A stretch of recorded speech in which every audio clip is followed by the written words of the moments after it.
The goal is to apprehend drivers under the influence of narcotics or alcohol.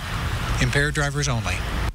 On this St. Patrick's Day weekend, police running DUI checkpoints to make the roads safer for everyone. RTV6's Derek Thomas downtown at one of those checkpoints with the strong warning for anyone out celebrating.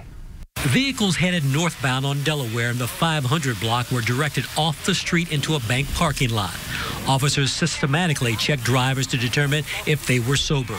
Nick Rao was one of the motorists who had to take a breath test.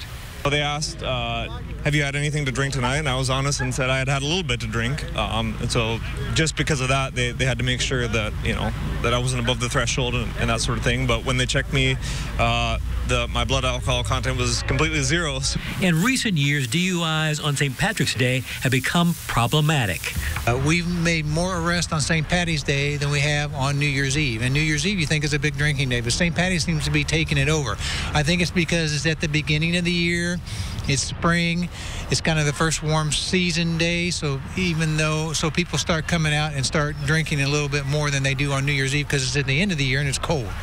There will be 21 DUI checkpoints in Marion County this year. They will be funded by a $425,000 grant. Some of the drivers were irritated that they had to wait in line during the checkpoint.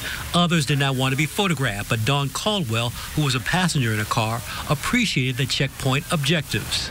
That's nice. That's nice to keep the drunk drivers off the road. It's not inconvenient for you? No, because I'm finna go home now.